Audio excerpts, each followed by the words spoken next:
On this segment of Healthy Living, Jacqui Fleury joins us this morning. Thanks for coming in. Good morning, Chris. How are you? I couldn't be better. How about yourself? Good. Excellent. Thank you. We're talking about something that I'm really curious about, cholesterol.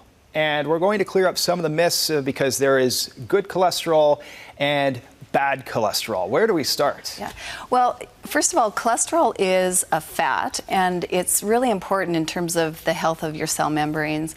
And it's a building block or a precursor to the hormones in your body.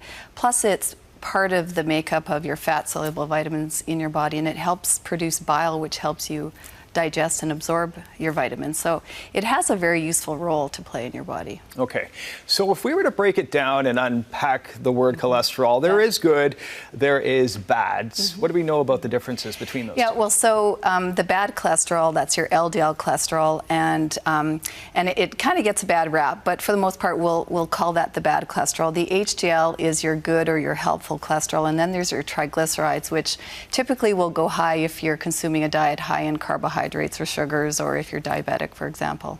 So is higher cholesterol always a bad thing?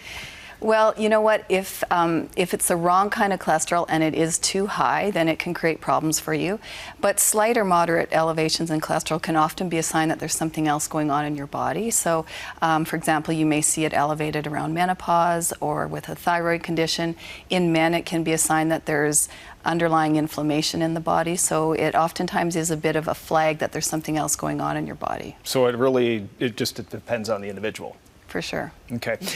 So is it a problem to have low cholesterol? Because we are obviously very much alive to the fact that high cholesterol can be a bad thing. But I feel like it's maybe about striking that balance, and that low cholesterol is something that we need to be aware of too? Well, cholesterol, as I mentioned, is a precursor, or it's a building block for all your hormones. So if you're going through hormonal transitions, oftentimes that cholesterol will bump up a little bit.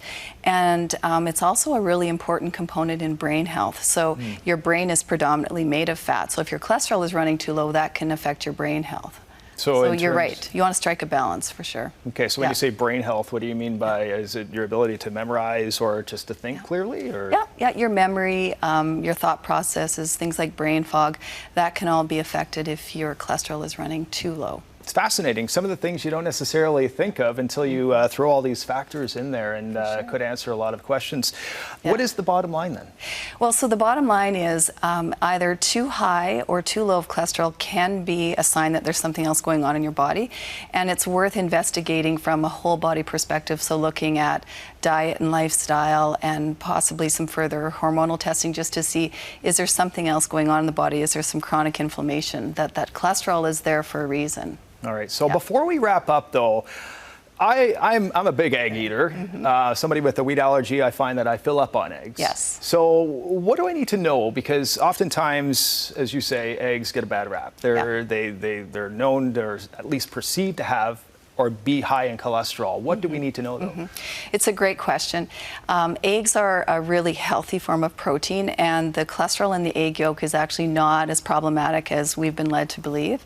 But there's one caveat, and that is if you happen to have a food sensitivity where you're affected by the proteins in the eggs, eating too many eggs can affect the inflammatory process in your body. So there's certain tests that you can run to determine that. But for the most part, like I said, they do get a bad rap. So I'm not concerned about the cholesterol in an egg yolk. All right. Helpful information. Thanks so much for sharing it with us today. Thanks for having me.